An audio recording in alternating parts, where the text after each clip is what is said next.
Halo teman-teman semuanya, selamat pagi. Gimana nih kabarnya hari ini? Baik-baik aja nggak? Alhamdulillah ya, semuanya baik-baik aja. Gimana? Kalian sarapan belum? Atau masih ada yang ngoper gitu? Belum sarapan kak? Aku tadi buru-buru bangunnya sholat. Aman ya, aman semua ya? Udah pada sarapan? Alhamdulillah. Nah, sebelum mulai kegiatan hari ini, kita mulai pastinya dong dengan doa. Yuk kita berdoa bareng-bareng menurut agama dan kayaknya masih doa dimulai. Berdoa dicukupkan dan dilanjutkan di lain waktu. Oke, halo teman-teman. Selamat pagi. Kenalin, nama aku Zainial Karina Fajrin dari program studi kimia tahun angkatan 2022. Nah, hari ini tuh kita bakal ngelakuin rancangan kegiatan yaitu CDT ITB tahun 2024. Tapi sebelum itu teman-teman boleh banget dan harus ya, ini harus buat ngerjain kontrak belajar CDT ITB tahun 2024. Nah, seperti yang teman-teman tahu ya, kenapa sih harus ada kontrak belajar itu kenapa, Kak? Jadi, karena kita misalnya di dalam suatu pekerjaan, pasti kan kita juga butuh perjanjian gitu. Biar dua belah pihak tuh bisa melakukan kegiatan itu dengan sebaik-baiknya. Bisa memenuhi tugasnya dengan sebaik-baiknya. Makanya teman-teman, ayo yuk isi dulu kontrak belajarnya. Gimana? Udah? Udah ya? Ada yang bermasalah?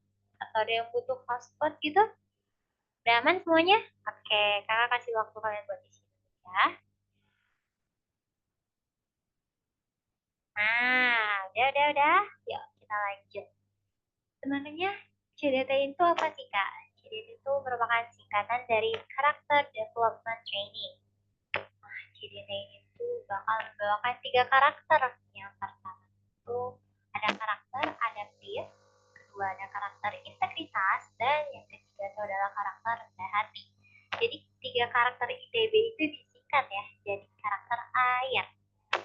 Oke, CDT ITB itu bakal dilaksanain dua kali, yaitu CDT pertama hari ini dan juga besok yang akan difokuskan untuk membahas tentang karakter adaptif. Dan selanjutnya adalah karakter yang kedua dan ketiga yang bakal dilakuin di CDT 2 dan akan dilaksanain beberapa bulan ke depan dari sekarang ya teman-teman. Jadi aku pengen banget kita bisa terus menjaga semangat kita sampai hari ini berakhir, besok mulai semangat lagi.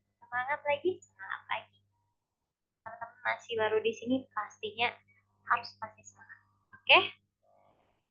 Nah, selanjutnya kita tuh hari ini bakal ngebahas apa sih, Kak?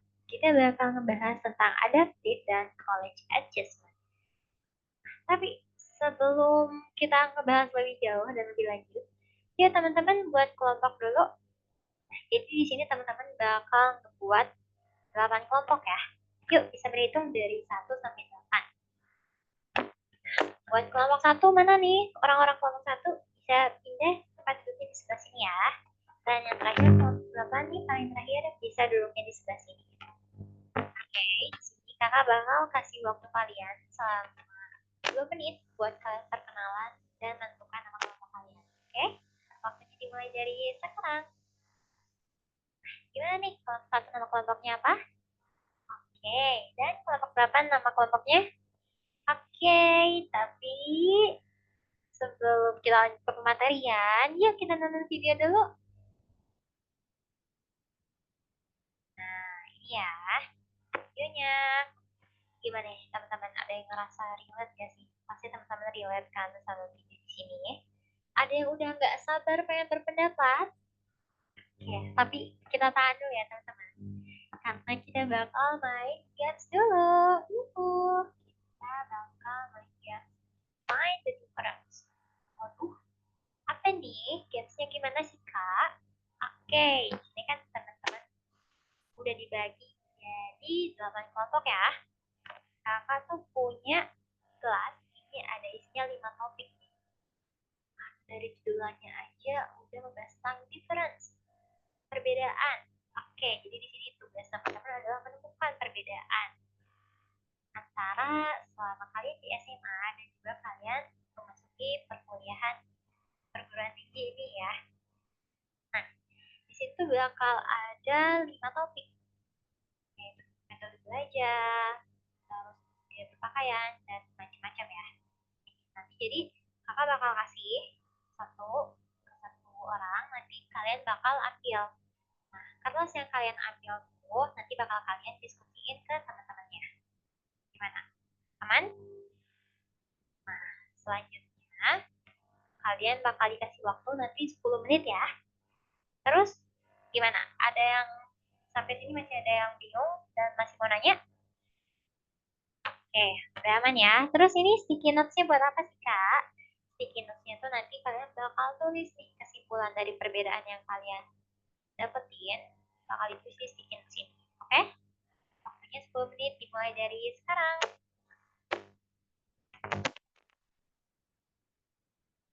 Nah, gimana nih teman-teman? Udah kan? Udah semua? Ada yang masih belum? Udah ya, cukup ya. Waktunya dicukupin. Nih, buat setiap kelompok, kakak minta buat perwakilannya nih, satu orang aja, buat nempelin sticky notes-nya ke papan tulis yang ada di depan sini. Nah, nanti kalian bakal coba urutin aja ya, sesuai dari yang tadi kalian dapat topiknya. Hanya SMA sampai metode belajar kalian bisa tempel di sini, terus dan yang lainnya mengikuti ya teman-teman. Sampai sini ada yang masih perlu ditanyain? Cukup? Kakak kasih waktunya 2 menit mulai dari sekarang. Oke, udah ya teman-teman yang udah bisa boleh duduk lagi. Dan kita bakal membahas nih tentang apa aja yang udah teman-teman tulis di sticky notes-nya. Oke, di sini kalau kakak lihat tuh banyak banget ya perbedaan yang kalian rasain nih. Misalnya mulai dari gaya berpakaian nih. Waktu SMA itu katanya seragam ya, semuanya harus sama. Terus wajib pakai dasi, sabuk, terus kalau upacara harus pakai topi upacara juga ya. Nah, tapi kalau misalnya perguruan tinggi ini dibebasin nih. Ya berpakaian tuh malah kayak adu outfit. Aduh, benar juga sih tapi ya. Oke, emang nih ya kalau misalnya di perguruan tinggi dan di SMA tuh banyak banget nih bedanya. Dan kalian untuk menghadapi perbedaan-perbedaan itu diperlukan yang namanya adaptasi. Adaptasi itu apa ya? Oke, sebelum itu kakak mau sharing pengalaman dulu ya. Jadi dulu waktu SMA tuh, kakak emang punya teman ya. Dulu tuh namanya circle-circlean gitu. Nah, jadi temannya itu terus kayak kita tuh rumahnya emang agak jauh, tapi kita tuh masih dalam ruang lingkup yang sama gitu. Jadi kakak nggak terlalu ngerasain perbedaan gitu sama teman-teman di SMA. Terus ketemu teman-temannya kan itu lagi. Orang kita sekelas juga kan. Tapi waktu di kuliah gitu ya, kakak tuh nemu banyak culture yang benar-benar beda banget sama kepribadian kakak.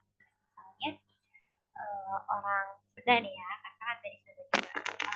Kalau ngomong terkenalnya lembut, halus gitu, tapi beda halnya dengan teman-teman kakak yang berasal dari Pulau Sumatera nih. Kalau di sana tuh emang mereka tuh ngomongnya padahal biasa aja gitu, tapi kakak ngerasanya mereka kayak gas itu waktu awal-awal sih kakak shock banget ya kayak aduh apa sih padahal aku ngomongnya nih biasa aja, aku juga ngomongnya nggak marah-marah, tapi kenapa gitu dia ngomongnya marah-marah. Nah, tapi ternyata setelah kakak coba memahami gitu ya, karena emang mereka tuh sudah terbiasa gitu seperti itu. Dan yang menurut kita marah-marah tuh itu tuh bukan marah-marah, tapi mereka emang ngomong biasa.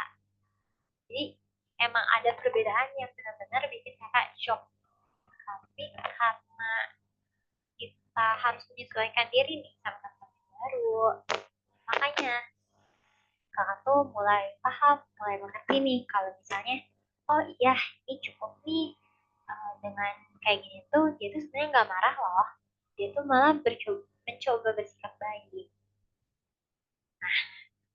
Itu tuh pengalaman kakak tentang perbedaan budaya ya, budaya yang paling ketara itu. Oh, selanjutnya tanya nih, ketika kita dihadapkan terhadap suatu perbedaan yang ada, apa nih yang bakal terjadi kalau misalnya kita nggak bisa menyesuaikan diri sama lingkungan? Hmm, Gimana ya?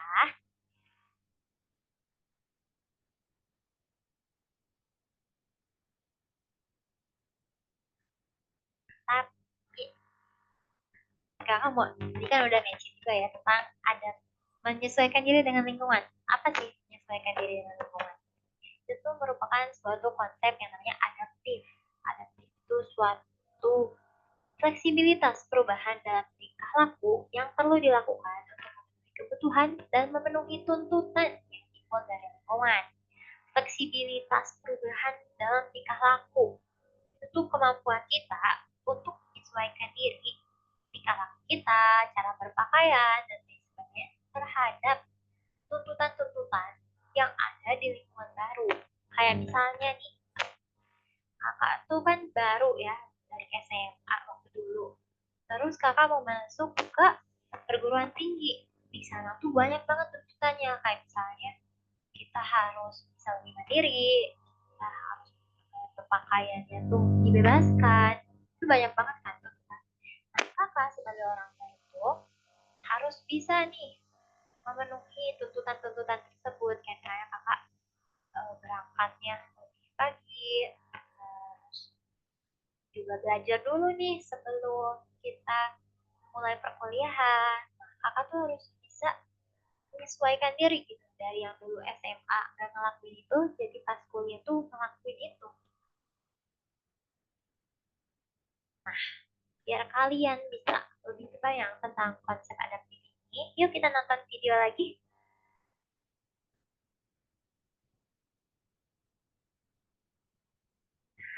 ya.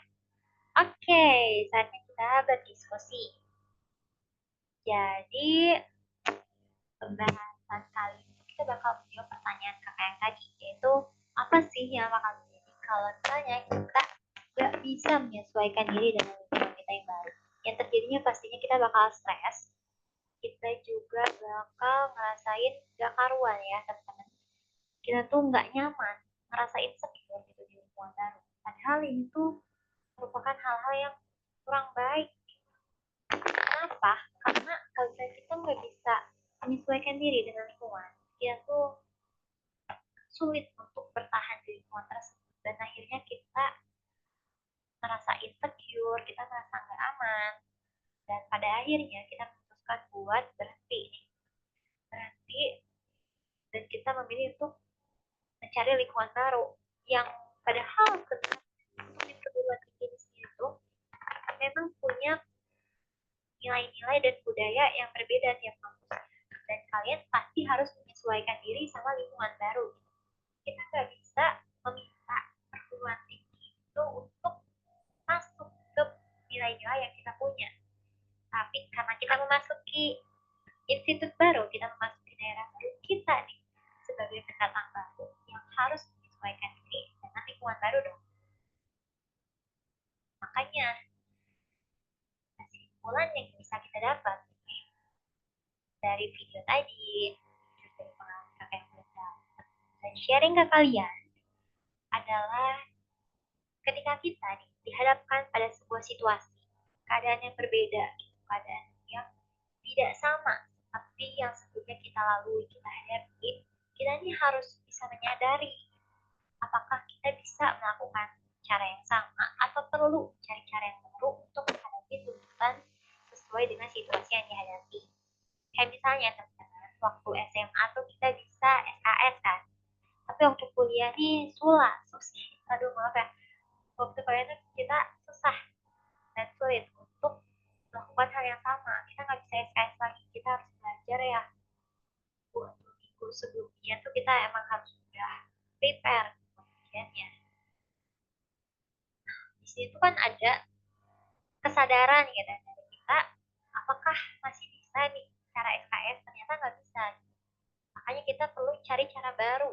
Gimana sih cara belajarnya biar lebih efektif? Tentunya nggak SKS, kayak kita bisa belajar tadi sebelum kita melakukan ujian ya. Selanjutnya nih, kita bakal ngebahas lebih dalam tentang college adjustment.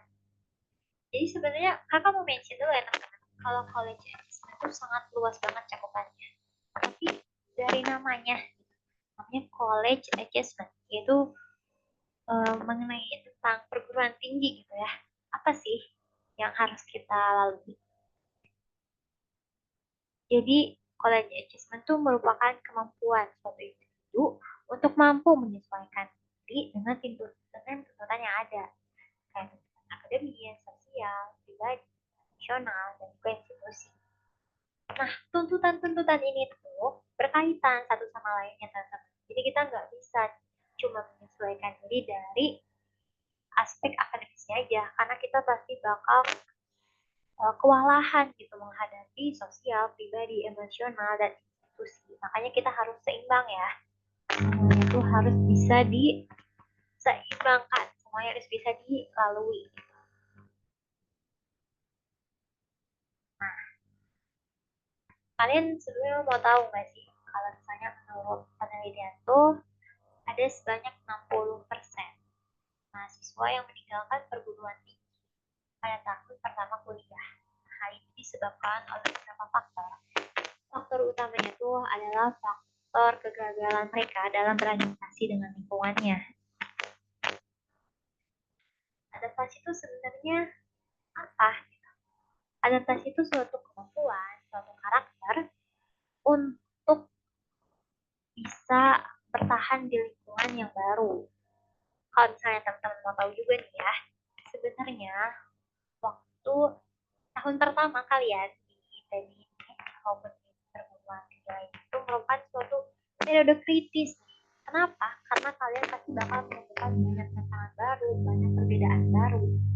Makanya kita bisa dan harus mampu gitu menyesuaikan diri. Salah satunya dengan cara memahami konsep-konsep tentang politik. Selain tentang itu juga, kalian harus tahu kalau misalnya menurut aku, politik itu apa sih? Politik itu merupakan suatu proses interaksi antara mahasiswa dengan lingkungannya. Terdapat dua faktor ketercapaian. Yang pertama adalah ketercapaiannya akademis dari mahasiswa, dan yang kedua itu adalah tentang personal growth mahasiswa, itu kayak sikap kita tentang relasi sosial dan semua perbedaan yang ada. Tapi gimana ya? Tapi luasnya konsep kolektif itu sampai kita nggak bisa bahas semuanya secara langsung.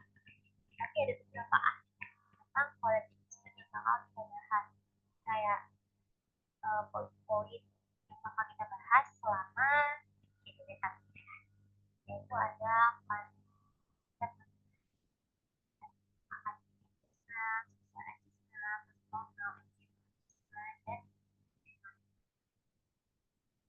itu kita bakal bahas lebih lanjut tentang akademik.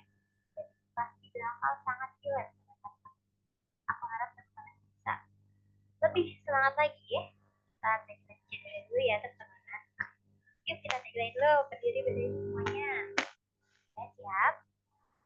PDT ITB tahun 2000, salah ya, maaf kita ulangi. PDT ITB 2024 siap jadi mahasiswa berkarakter. Yeay. Kita tentang pembahasan kolektif adjustment dari sebelumnya segitu dulu. Selanjutnya bakal kita bahas tentang akademik adjustment.